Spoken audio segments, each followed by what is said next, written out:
Luke Letlow won Louisiana's 5th congressional district election runoff. Sadly, Letlow died from COVID-19 on December 29th. Now, Louisiana's 5th congressional district will have a special election on March 20th.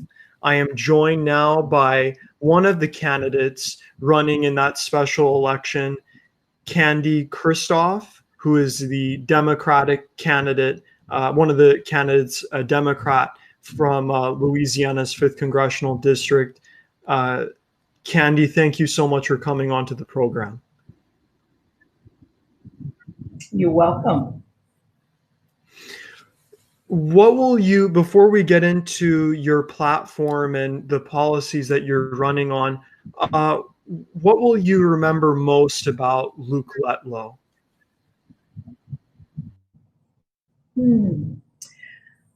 Well, I remember at one forum, he came to the forum with his truck and a huge elephant riding, or a huge elephant trailing in the truck. And of course, it was a big air helium balloon elephant, but that will always stand out with me when I fondly remember Luke. I will remember our last conversation we had together. He asked me to meet with him.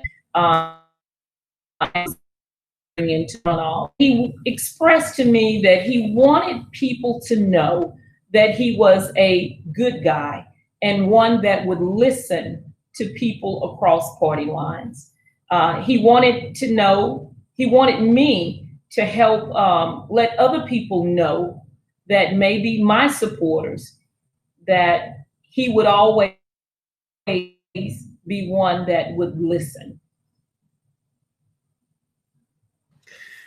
As you head into this special election, do you feel like if you do end up winning this race, do you feel like you will be having to carry his legacy in any way? No, Luke lived his life. He ran his race. He won his race. And the Lord Almighty decided that his assignment on this earth was done. And so I am not obligated to continue on Luke's legacy. He and I had policy differences. We had fundamental differences. And of course, we're from completely different backgrounds.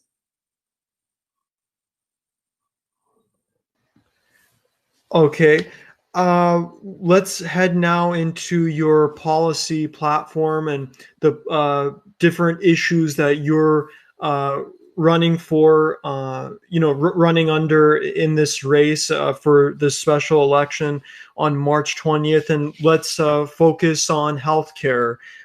You believe that in the midst of this COVID-19 pandemic, that you say this on your website, that you will ensure that you will work to ensure that there is greater personal protective equipment for healthcare workers, and that there won't be a shortage of PPE, of personal protective equipment. How will you accomplish that goal with some members of Congress who may disagree with you? By being very frank and passionately letting them know that people's lives are on the line. COVID-19 is our new pre-existing condition. And we have so many people in Louisiana that is without health care. We have the working poor, and we have those who own small businesses that cannot afford health care. I was told in my last policy quote of $1,500 per month for healthcare insurance. And that was with a $5,000 a month deductible. I mean, $5,000 per incident deductible. That's crazy. It's just too much. It's not affordable, and it needs to be affordable and accessible. You should not have to be rich in order to have decent health care and access to medication. Because if persons that are poor, working class, many seniors are having to decide between buying their medications or paying their rent. That just shouldn't be in America. We pay too many taxes to have our system work against us to that degree. You say in your policy platform regarding healthcare that you believe in, and you say this, you strongly support the expansion of Medicaid. How would you respond to critics who say, right now with the stimulus packages and with other government spending, that expanding Medicaid may hurt the deficit later on in the future? I say to them, if their loved one, their mother, their father, their child, their sibling is ill and cannot afford medication and is denied health care services, it doesn't matter to that family member what the deficit is when they're standing over a loved one's cold grave.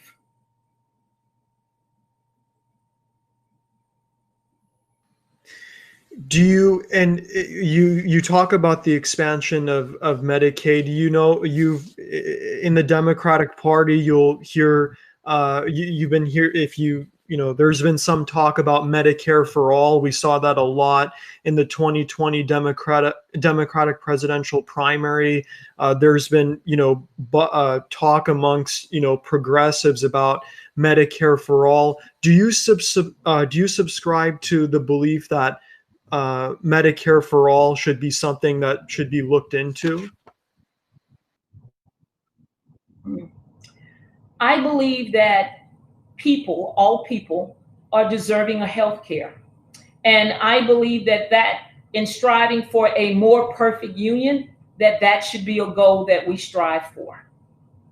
When you think about people that are working and poor, and people that are everyday people but having a hard time making it, they're not just having a hard time making it because of reasons of their own. We have systematic oppression. We have systematic oppression. And these things and systems are set up to keep people that deserve and want a better life for themselves and their family. It keeps them away from it. And I say that their lives are just as important as the rich person's lives. People first is what our country should be about. It's what our government should be about. If we don't have people and we don't value all of our people, then we will be a sad, sad country. So are you? My mother had me when my mother conceived me when she was 16 years old. And she had me when she was 17 years old. My mother died at 60 years old in 5 months and a couple days. Healthcare was a major factor. Access to medication was a major factor. And I think that people, all people, irregardless to race, creed, color, irregardless to party affiliation, irregardless to how much they have in their bank account, I believe we as one great nation should protect the life of all, should value the life of all. It shouldn't matter if you have a black baby or a white baby. Both of those parents, both of those sets of parents want the absolute best for their children. And yet some are able to have access to the opportunities and some are not. And I'm simply saying healthcare is an area that we can fix, we can bridge the gap. We can definitely do a much better job than we have. So you say that you talk about the importance of healthcare, but would you pledge like some progressives, they pledge for Medicare for all? Are you in that camp or not?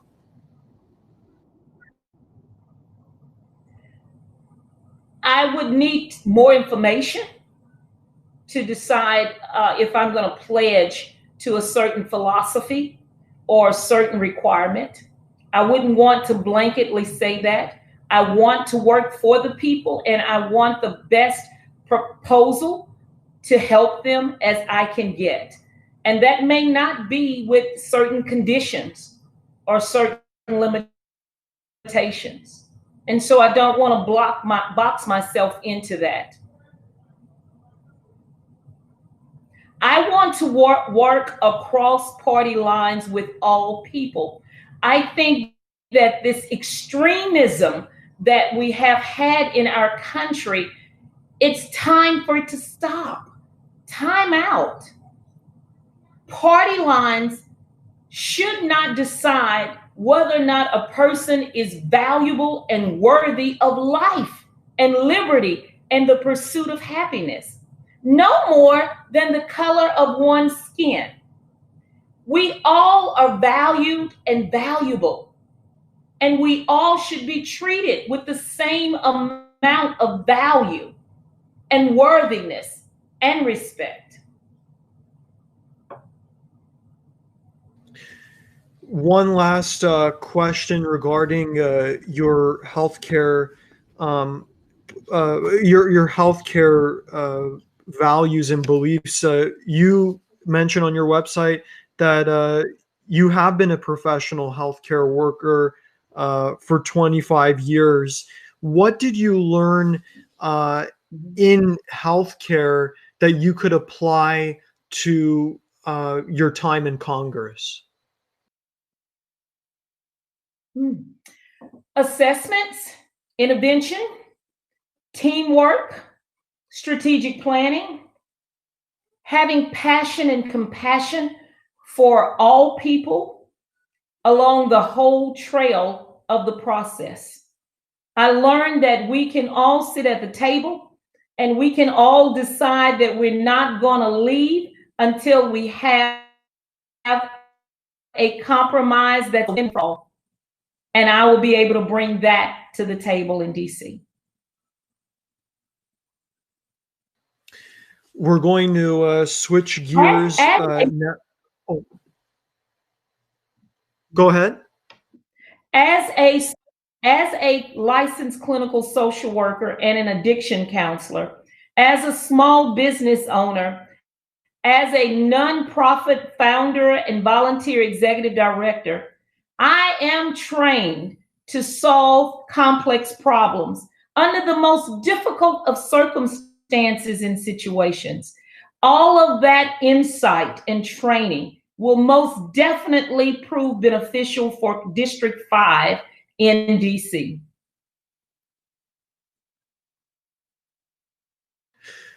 We're going to switch gears now. I just want to say hello really quick. We have some comments here, people saying hello. We have one person here from Denver. Hello. Chris, thank you for joining. And also Yassine from St. Petersburg. Thank you for joining here. So let's switch gears now to your Second Amendment rights. Actually, one more comment here I'm going to show on the screen. Someone says, Richard says, here. I lean conservative, and if I lived in our district, I'd vote for Candy. Thank you, all of you, for commenting on this broadcast.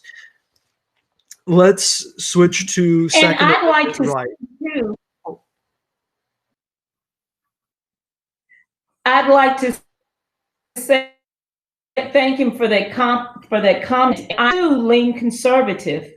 I am Pentecostal by faith, and we are conservative in our beliefs. We believe that all people are valuable. And our forefathers said in the Constitution that they wanted us to strive for a more perfect union.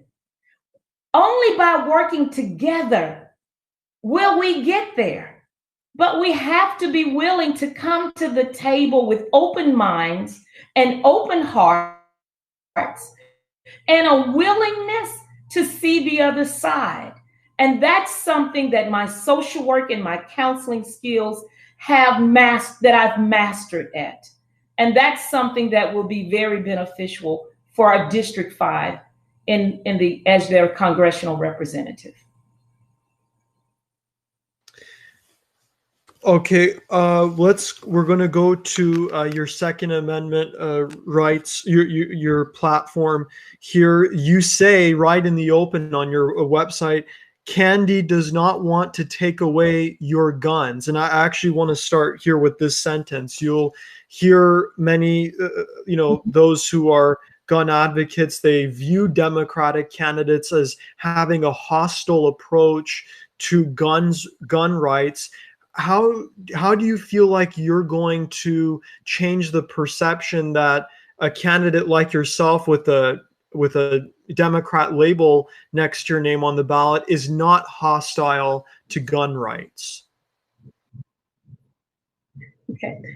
You have to remember, I live in southern Louisiana. Hunting is something that we do. My daughter has a pink BB gun in my garage from when she was a little girl. She's now actively serving in our military. And when she was in ROTC in her goal, the best sharpshooter in her platoon. Hunting is a way of life in Louisiana. It just is. We eat wild game. That's just what we do. We are the sportsman paradise. And so that's a part of our culture. That's a part of who we are. Now, as a therapist who is a clinician that's a master's level in mental health counseling, I have seen the adverse effects of people who are mentally unstable with a gun. And let me tell you, that is where the fear is. That is where I draw the line. I have seen people who have been in domestic violence situations because of a partner being substantially induced into a rage and have had deadly consequences, traumatic consequences. That is where I'm carrying person, bipolar. You have the spectrum. Then it's schizophrenia, of explosive disorders. Then I say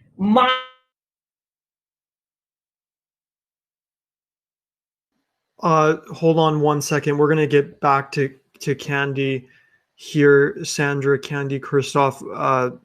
Connection issues taking place here. Sorry. Hold on. Let me see if I can get here. I'm going to have to call the guest really quickly here to make sure Candy's able to get back on.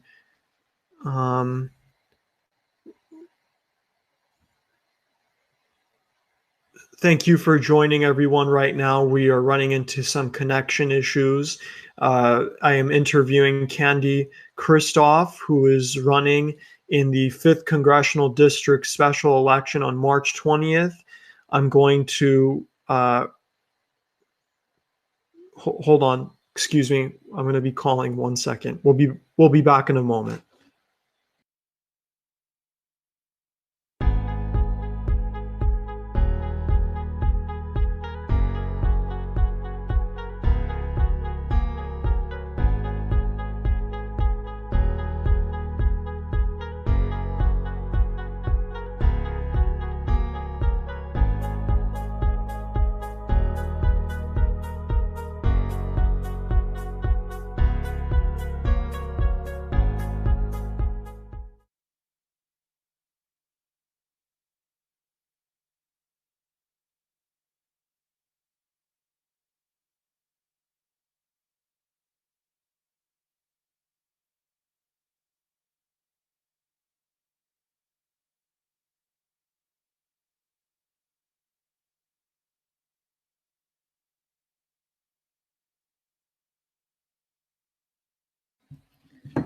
Okay, so we're going to get Candy Christophe back in a moment. Sorry for the technical issues there. So basically, if you're just joining us right now, you were, or if you just were watching, you just saw Candy Christophe right now. She's going to be back on. Unfortunately, she just told me through the phone her her computer lost battery. So, or I believe her laptop. So she's going to get back going soon. So we're going to be back here on the air, and I'll ask her again about gun rights and gun issues again. So if you're just joining us, I just want to inform you right now, this is an interview between myself and Candy Christophe. Candy is running in Louisiana's 5th Congressional District special election as a Democrat candidate. Luke Letlow had won the runoff election. He passed away. He died from COVID-19 on December 29th, and now a special election will be taking place on March 20th to determine who fills that seat in Louisiana. So we're just moments away, and we'll wait for Candy to arrive back on the program. But just to provide some information here for those of you who are just joining, thank you so much for joining the broadcast. Richard, hello. Saying what's up. Hello. Yes, thank you so much. And just Chris says, great guest, Cameron. Okay, thank you for the comment. Another comment saying, we need more politicians like Candy.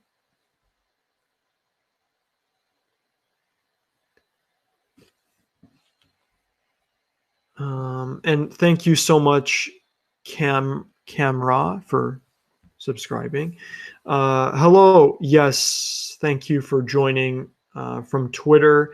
Yes, we're just awaiting Candy Christophe to come back onto the program.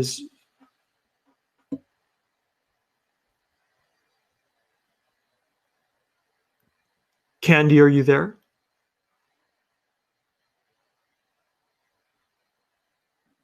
Let me try that again.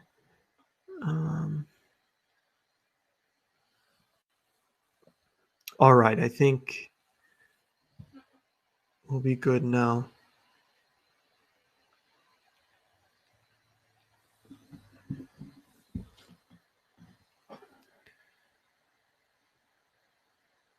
Okay, so as we await for Candy to join us, thank you everyone for tuning in.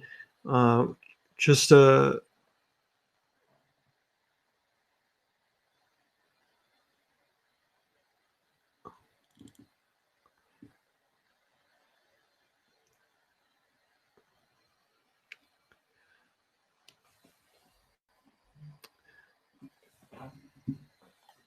Let me see. Hello, Eric.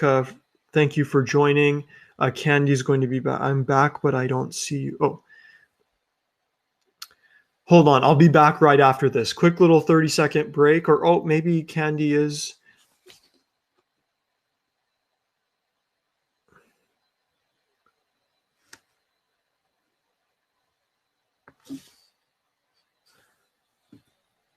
Okay. All right, we're back. Candy, can you hear me? I can hear you now. That's great. Thank you so much for joining back here. So we're going to go back because a part of your answer regarding the Second Amendment rights was a little bit cut off. So I'm going to ask you the question again. We have some people who are joining in. Hello, Eric from Tucson, Arizona.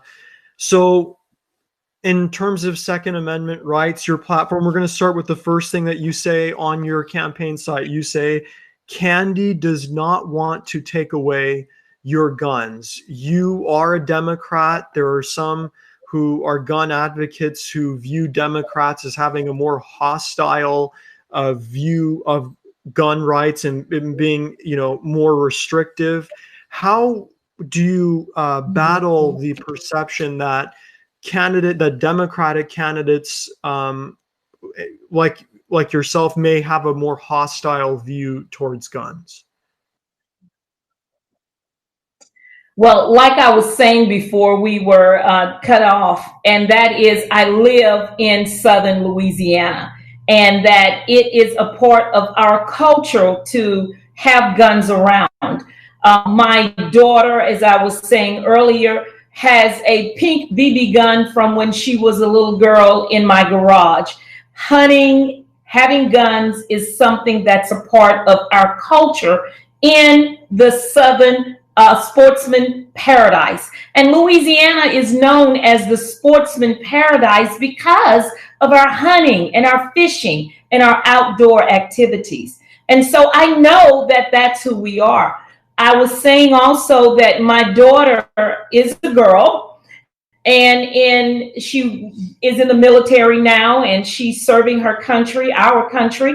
She in junior high school wanted to join the ROTC, and she did. And her goal was to be the best sharpshooter in her platoon. And that's what she wanted to do. She was able to achieve that. Hunting is a part of being a Louisianian. Now, as a clinician, I understand that not everybody should be able to carry a gun, because we have people that have mental health conditions. We have people that have and hear things that are not there. We have some that have command hallucinations that command and demand of them to commit acts of violence. Guns definitely should not be in their hands. We also have a substance abuse problem in our world. And we have people that have substance-induced psychosis. And when they're under the influence of these drugs, their minds are not sound, and their behavior is erratic and can be deadly.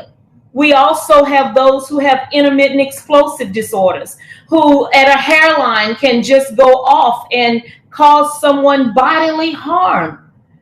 Persons with these types of diagnoses and conditions should not have a gun, and that's where I draw the line at.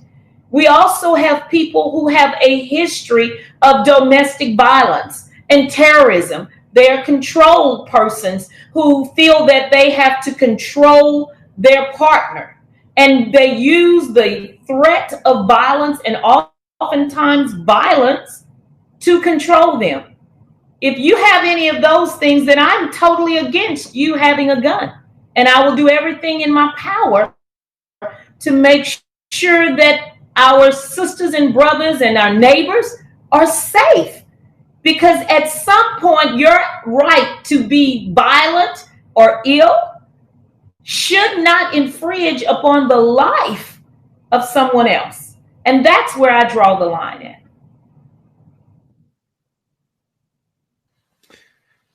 Thank you. We're going to now turn to your small business platform.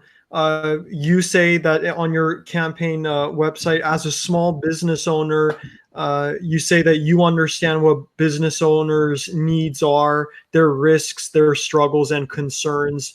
How are you going to address the needs of business owners in Congress?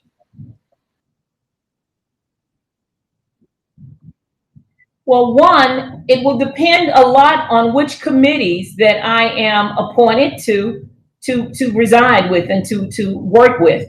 As a small business owner, I am aware of taxes and how we're overtaxed. I'm aware of how mentally draining it is on that business owner to make sure that their taxes are paid, that they are able to make payroll. I know what it's like to make a loan to be able to pay your taxes. I know what it's like to have people that are depending upon you to put a roof over their heads and food in the mouths of their babies. I understand that. And so when it comes to legislature, when it comes to making policy, I will have those things in mind, and I will be looking at how does this policy, how does this law affect the ordinary business person, not just those that are millionaires. We have some businesses, many businesses that were given millions of dollars in benefits through the PPL, but yet you have small mom and pop stores, beauticians and barbers that was not given anything. We need to have a more playing field that's fair for all. And I think that when we have a playing field that's fair for all, that's when we are working and moving toward that more perfect union. And to those who may feel threatened by the idea that people of color and people of differences or people that are minorities may be coming to take anything from them, I want to say to them that you got it wrong. We're not trying to take anything. We're trying to make sure that our families are taken care of too. And that the God that I serve loves us all. And He will make sure that we all are able to take care of each other and that we all have enough. There's more than enough. There's more than enough for us all.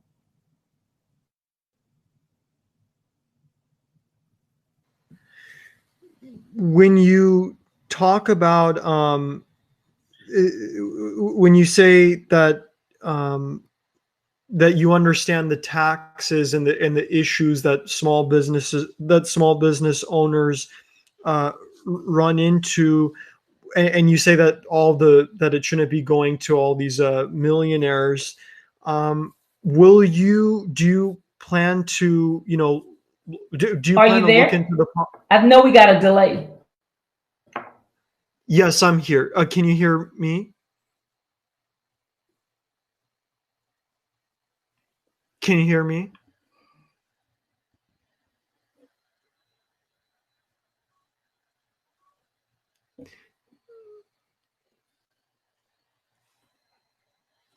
I cannot hear you. Oh,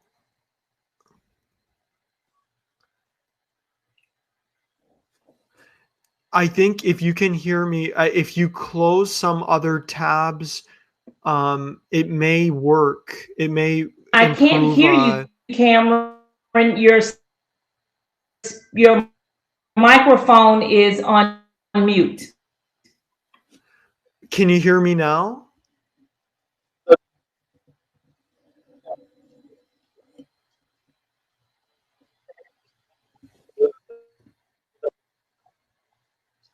I can't hear. If you can close your tabs, if you can hear me right now, if you can close your other tabs, that if you have any tabs or any browsers up besides this one, if you close that, it may improve the connection.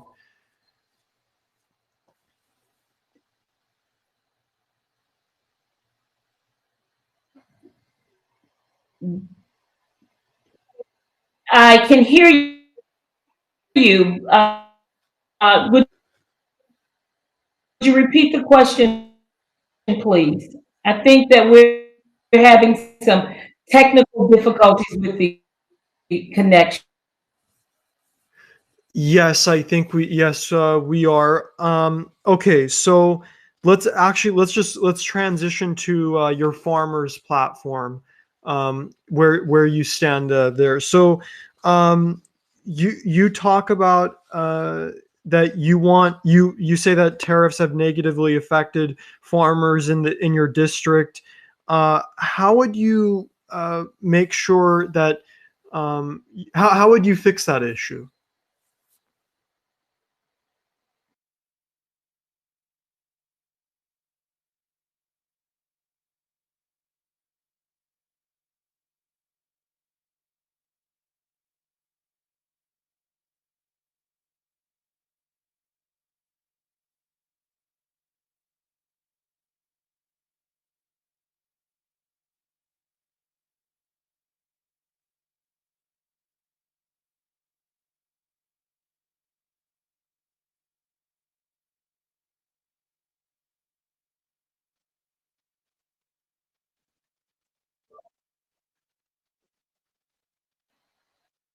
Okay.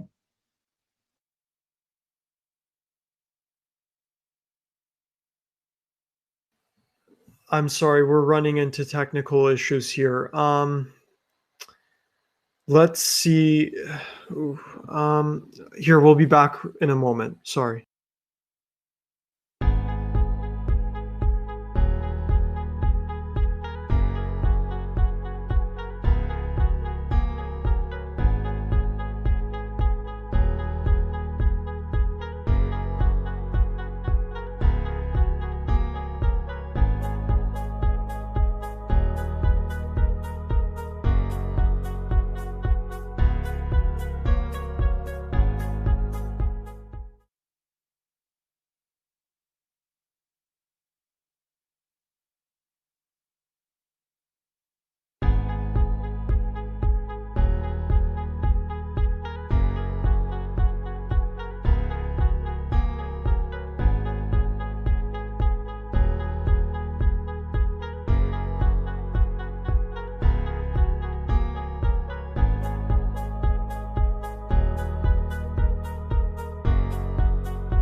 Okay, I think you're coming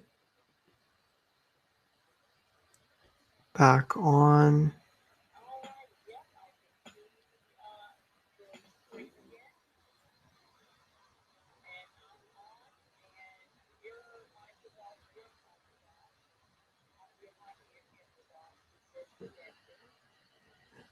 Yeah, it says the same on my end for you. But I can see you. I mean, Okay, I can see me fine. I okay, now can you hear me?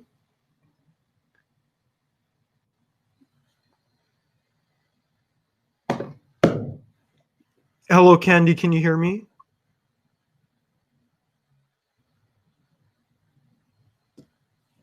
Yes, okay, so we're back. Thank you everyone for tuning in. I hope Candy, you can hear me on the other end. Can you?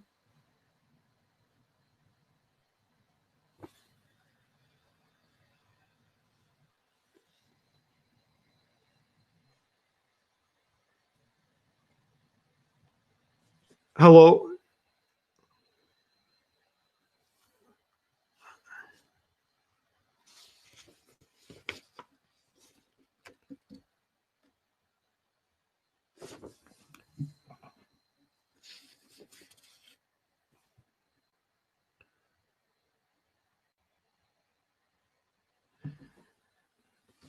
Okay, everyone. We're running into technical issues again.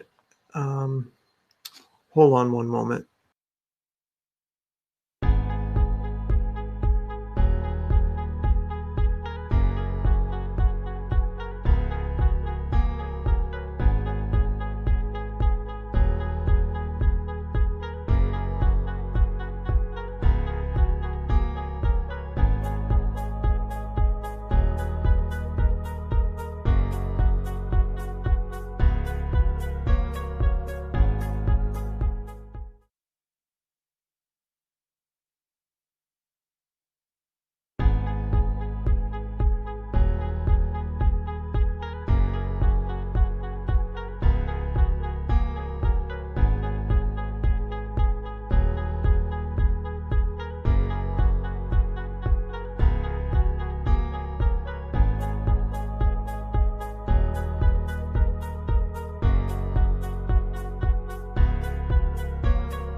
Okay, everyone. So right now we're having connection issues still.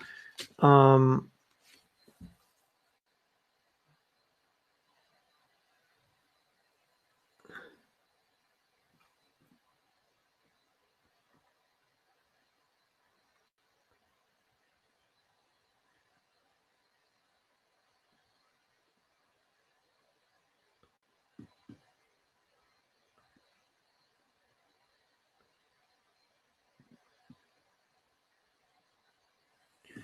okay, so we're going to have to reschedule this interview with Candy Christophe, the Democrat candidate in the special election for Louisiana's 5th Congressional District. Thank you, everyone, for tuning in. I'm sorry that we had these connection issues, but we will reschedule again for this interview. Thanks, everyone, for tuning in. We ran into these issues.